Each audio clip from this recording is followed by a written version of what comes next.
السلام علیکم خواتین و حضرات، آج میں آپ کو ایک خوفناک سچی کہانی سناتا ہوں۔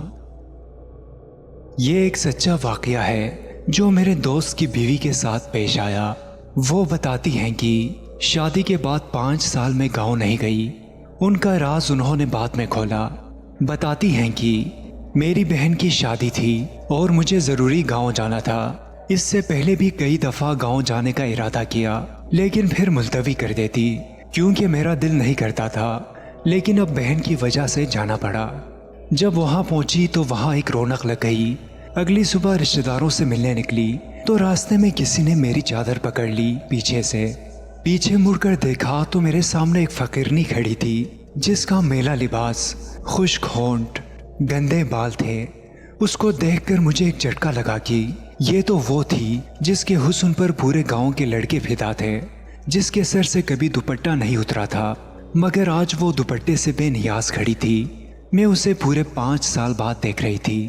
وہ میری بہترین دوست صبا تھی، جس سے میری 17 سال پرانی دوستی تھی، جس کے بغیر میرا اور میرے بغیر اس کا دل نہ لگتا تھا اور نہ وقت گزرتا تھا، جس کی وجہ سے میری بڑی بہن میرے سے چڑھتی تھی کہ مجھے لگتا ہے کہ میری جگہ اس نے لے لی ہے، اور کہتی تھی کہ تو میری کم اس کی سگی بہن زیادہ ہے۔ صبا ہمارے گھر کا ایک فرد تھی۔ جب ہم بڑے ہوئے تو ہماری شادی کی باتیں چلنے لگی، لیکن وہ بہت گھبراتی اور فکر مند تھی کیونکہ وہ چاہتی تھی کہ ہماری شادی ایک ہی گھر میں ہو۔ وہ شادی کر کے کہیں مجھ سے دور نہیں جانا چاہتی تھی۔ ایک بار ایک شادی میں ہم لوگ شریک تھے تو ایک خاتون ہمارے پاس آ کر ہمارے نام پتے پوچھنے لگی۔ میں نے اس بات کو زیادہ اہمیت نہیں دی، مگر کچھ دنوں بعد وہ خاتون اپنے دونوں بیٹوں کا ہمارے لیے رشتہ لے کر آ گئی، بڑے بھائی کا میرے لیے اور چھوٹے بھائی کا صبا کے لیے۔ میرے گھر والوں کو رشتہ بہت پسند آیا اور انہوں نے ہاں کر دی۔ صبا کے گھر والوں کی طرف سے بھی ہاں ہو گئی۔ شادی کے دن قریب آ گئے۔ میری بڑی بہن نے مجھے سمجھایا تھا کہ اب تمہارے صبا کے ساتھ 2 رشتے ہیں، دیورانی جٹھانی کا رشتہ جو نہایت نازک رشتہ ہے۔ اب تم لوگ ایک ساتھ رہو گے، تم دونوں کو ہر بات میں بہت برداشت سے کام لینا ہوگا۔ میں نے بہن کو کہا کہ ایسا کچھ نہیں ہوگا جو آپ سوچ رہی ہیں۔ میرا اور صبا کا ساتھ بہنوں جیسا ہے۔ ہمارا تو سالوں کا ارمان پورا ہو رہا ہے۔ ہم دیورانی جٹھانی بات میں ہیں، دوست پہلے ہیں۔ میں اور صبا شادی کر کے اس گھر میں پہنچ گئے۔ زندگی بہت خوبصورت ہو گئی تھی۔ شادی کے 1 سال بعد میری گود میں میرا بیٹا اور صبا کی گود میں اس کا بیٹا آ گیا۔ میرے میاں کی نوکری شہر میں لگ گئی تھی۔ وہ پڑھے لکھے تھے، اس لیے ان کو شہر میں ہی نوکری ملی تھی۔ وہ ضد کر رہے تھے کہ میں اور میرا بیٹا ان کے ساتھ شہر چلیں، جبکہ میرا دل کسی صورت شہر جانے کے لیے راضی نہیں تھا۔ آخر میرے شوہر شہر چلے گئے۔ جب وہ آتے تو خوب سارے تحفے لاتے۔ ہماری ایک بیٹی بھی ہو گئی۔ میرا بیٹا 4 سال کا ہو گیا تھا۔ جس گھر میں ہم رہتے تھے اس گھر کے بیچ میں ایک چھوٹی سی دیوار تھی۔ ایک حصے میں اور ایک میں صبا رہتی تھی۔ یہ حصے تو بس نام کے تھے، ورنہ ہم اکٹھے رہتے تھے۔ میں دوبارہ امید سے ہو گئی تھی، مگر صبا کے ہاں ایک بیٹے کے بعد دوبارہ اولاد نہیں ہوئی۔ اس بار میرے شوہر نے ضد پکڑ لی کہ تم میرے ساتھ شہر چلو، یہاں اکیلی کیسے رہو گی، اور بڑے بیٹے کا داخلہ بھی اسکول میں کروانا ہے۔ میرے سارے سسرال والوں نے بھی کہا کہ وہ ٹھیک کہہ رہا ہے، ناشکری مت کرو۔ سب کے سمجھانے پر مجھے مجبوراً ماننا پڑا، مگر میں دل سے خوش نہیں تھی۔ یہ پایا کہ میں ولادت کے بعد شہر چلی جاؤں گی۔ جس دن یہ فیصلہ ہوا اس دن صبا میرے پاس آئی اور اداسی سے بولی کہ تم چلی جاؤ گی تو میرا دل کیسے لگے گا۔ میں نے اس کا ہاتھ پکڑ کے اس کو سمجھاتے ہوئے کہا کہ انہوں نے وعدہ کیا ہے کہ وہ ہر مہینے مجھے تم سے ملوانے آتے رہیں گے۔ اس نے کہا میں تم کو بہت یاد کروں گی۔ میں نے کہا کہ شہر کون سا دور ہے، تم مجھ سے ملنے آ جایا کرنا، میں بھی آ جایا کروں گی۔ پھر وہ میرے گلے لگی۔ ہم دونوں بہت اداس تھے۔ کچھ وقت گزرا، میرے ہاں میرے چھوٹے بیٹے کی ولادت ہوئی۔ سرخ سفید بڑی بڑی آنکھوں والا بچہ سب کو بہت پیارا تھا۔ میرے شوہر نے کہا تم نہیں جانتی تم نے مجھے بہت بڑا تحفہ دیا ہے، اس بار تیار رہنا، میں آؤں گا تو تم سب میرے پاس شہر چلنا۔ ان کو 2 مہینے بعد آنا تھا۔ شوہر کے چلے جانے کے بعد ہم سب اکٹھے بیٹھے شام کو چائے پی رہے تھے تو میرے دیور نے کہا کہ بابی تم چلی جاؤ گی تو اداسی ہو جائے گی، گھر سونا ہو جائے گا۔ میں نے کہا تم بھی چلو نا۔ وہ بولا میں کیا کروں گا جا کر، مجھے کوئی کام تو آتا نہیں، کم از کم یہاں زمین پر کام کر کے بیوی بچوں کے لیے 2 وقت کی روٹی کما لیتا ہوں۔ صبا بالکل سر جھکائے چپ گمسم بیٹھی تھی۔ میرا دل عجیب ہو گیا، مگر میں بھی مجبور تھی۔ شوہر کے ہاتھوں اور بچوں کے مستقبل کا سوال تھا۔ کچھ دنوں بعد میری طبیعت میں بے چینی شروع ہو گئی، میری طبیعت میں بوجھل پن آ گیا، مزاج چڑچڑا ہو گیا، بلا وجہ بچوں پر غصہ آ جاتا۔ سب سے چھوٹے بچے کی طبیعت بھی خراب تھی، وہ بھی بہت روتا تھا۔ صبا نے کہا کہ اس کے پیٹ میں درد نہ ہو۔ ہم دونوں اس کو ڈاکٹر کے پاس کلینک میں لے گئے۔ ڈاکٹر نے اس کو دوائیاں دے دی، اس کو تھوڑا سا آرام آیا، لیکن رات کو پھر اس نے رونا شروع کر دیا۔ میں، صبا اور میرے دیور، ہم سب اس کو چپ کراتے کراتے تھک گئے، لیکن وہ چپ ہونے کا نام نہیں لے رہا تھا۔ سمجھ میں نہیں آ رہا تھا یہ کیوں اتنا روتا ہے، پہلے تو کبھی ایسا نہیں ہوا۔ وہ اب کچھ کمزور بھی ہو گیا تھا۔ ہم دوبارہ ڈاکٹر کے پاس لے گئے۔ ڈاکٹر نے کہا میں کچھ دوائیاں دے رہا ہوں، اس سے فرق آ جائے گا۔ ان دوائیوں سے بچے کو کافی آرام آیا تو ہمیں سکون ملا، لیکن ابھی 2 ہی دن گزرے تھے کہ اس کو تیز بخار چڑھ گیا۔ میں بری طرح گھبرا گئی، اس کا سفید رنگ نیلے رنگ میں تبدیل ہونا شروع ہو گیا۔ میں اور صبا اس کو ڈاکٹر کے پاس لے کر بھاگے، لیکن اس کو آرام نہیں آیا۔ میں نے پریشان ہو کر شوہر کو فون کر دیا، وہ بھی شہر سے گاؤں کے لیے روانہ ہو گئے۔ انہوں نے کہا تم تیار رہو، ہم اس کو شہر لے آئیں گے، شہر اس کو کسی اچھے ڈاکٹر کو دکھائیں گے۔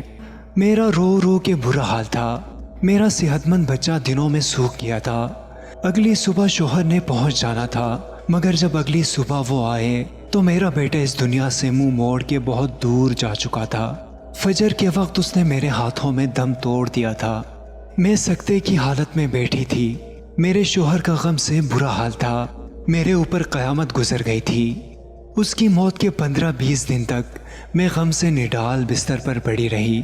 مجھے شوہر بچوں کا کوئی ہوش نہیں تھا، سب کچھ صبا نے سنبھالا ہوا تھا۔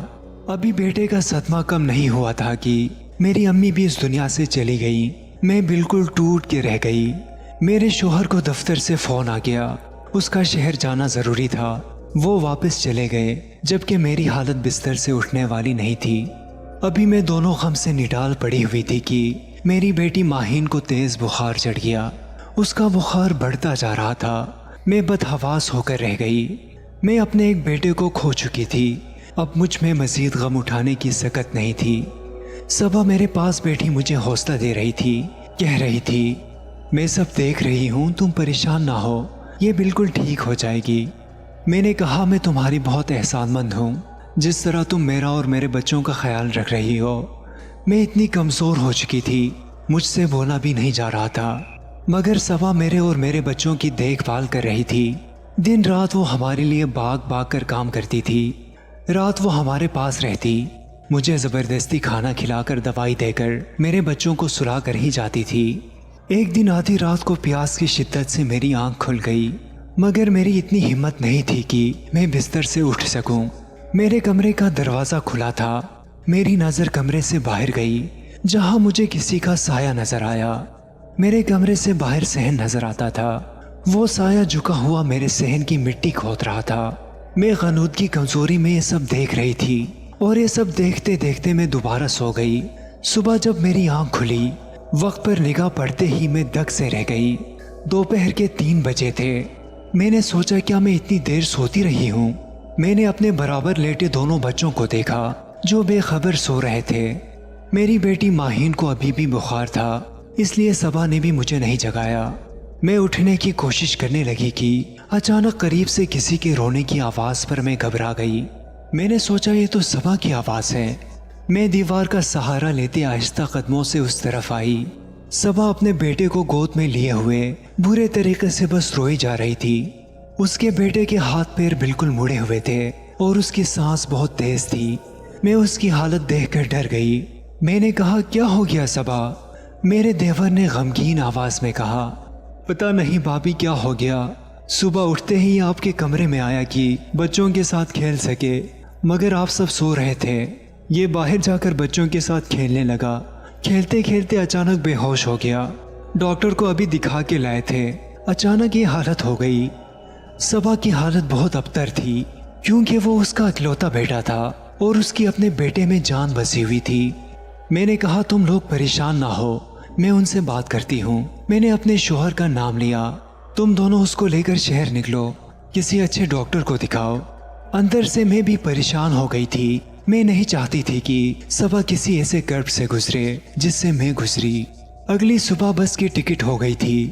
میں اپنے خراب طبیعت کے ساتھ، دکھتے بدن اور چکر آتے سر کے ساتھ اپنے بچوں اور صبا کو سنبھال رہی تھی، مگر اگلی صبح جانے کی نوبت ہی نہ آئی۔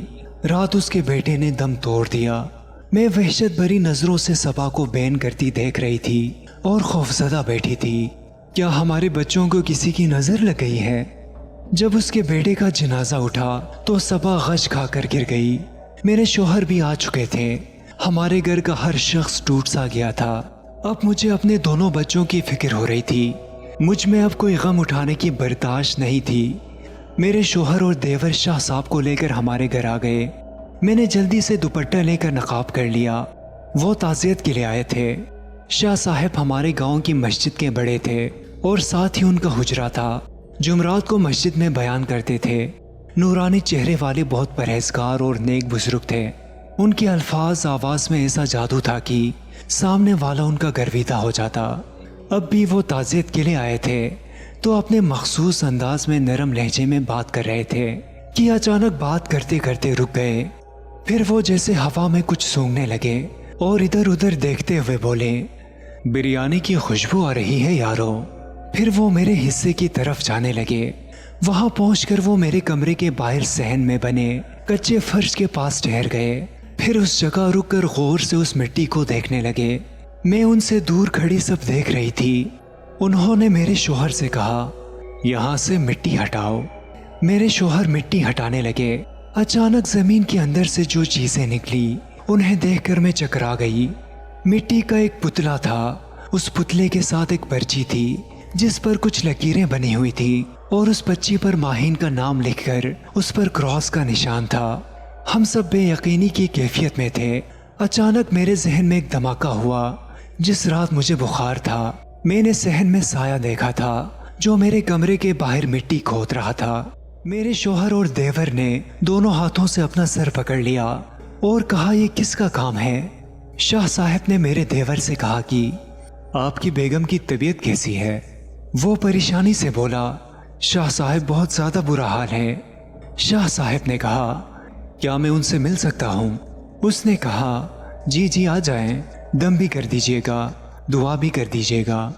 صبا بستر پر لیٹی ہوئی تھی۔ شاہ صاحب کی آمد کا سن کر بڑی مشکل سے اٹھ بیٹھی، پھر آہستہ سے ان کو سلام کیا۔ شاہ صاحب نے اس کے قریب پہنچ کر زور سے ایک تھپڑ اس کی گردن پر مارا اور ان کے چہرے کا رنگ غصے سے لال ہو گیا۔ وہ غصے میں بولے، جو تم نے کیا ہے اسی کا پھل تمہیں ملا ہے۔ دنیا مکافات عمل ہے۔ تم نے دوسرے کی گود اجاڑنی چاہی مگر تمہاری اپنی گود اجڑ گئی، اپنی دنیا بھی برباد کی اور آخرت بھی۔ پھر شاہ صاحب نے صبا کی گردن کو پکڑ کر جھکا دیا اور اسے خوب مارا۔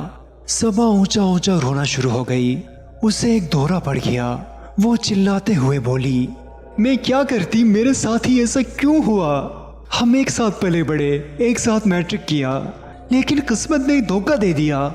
شادی بھی ایک دن وہی ایک گھر میں ہوئی، مگر اس کا شوہر میرے شوہر سے خوبصورت اور قابل تھا، حالانکہ میں اس کے مقابلے میں کئی گنا حسین تھی۔ اس کے شوہر کی شہر میں نوکری لگ گئی، جبکہ میرا شوہر ان پڑھ تھا۔ اس کا شوہر اسے چیزیں لا کر دیتا، جبکہ میرے شوہر کی ایسے حالات نہیں تھے۔ پھر میرے ہاں ایک بیٹے کے بعد کوئی بچہ نہیں ہوا، جبکہ یہ 3 بچوں کی ماں بن گئی۔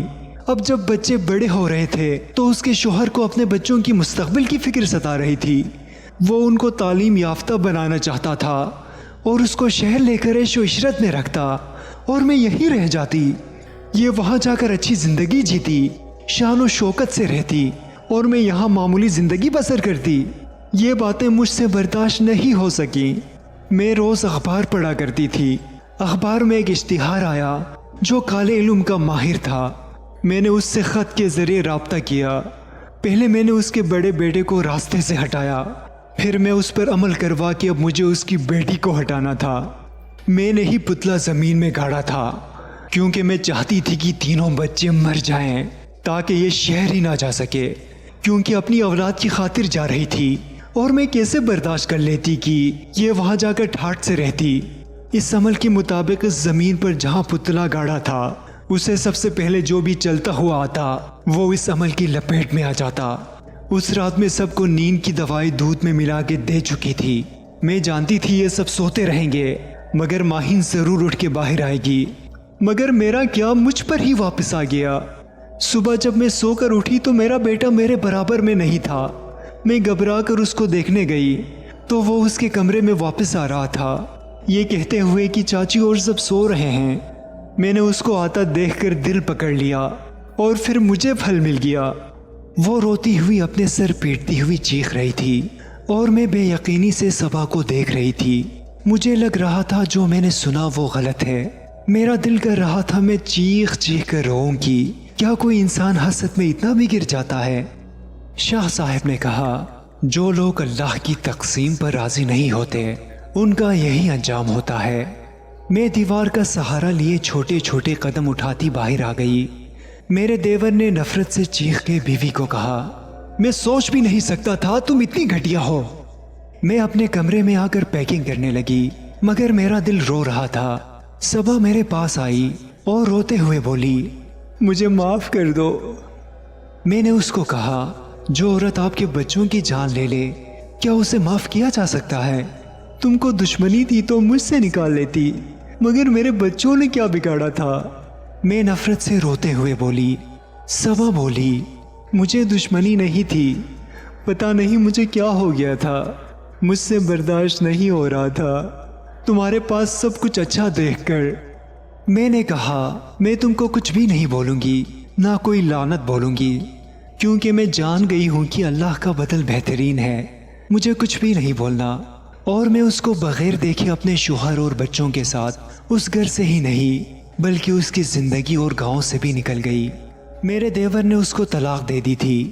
اپنے بیٹے کی موت اور پھر طلاق کے بعد اس کا دماغی توازن بالکل الٹ چکا تھا، اور اب وہ گاؤں کی گلیوں میں بکھرے بالوں سے بدحال بنی پھرتی ہے۔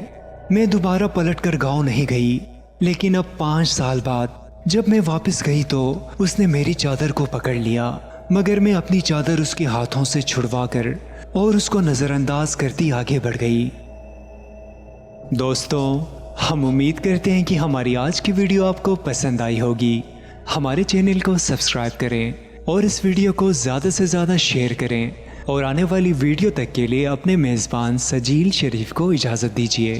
اللہ نگہبان۔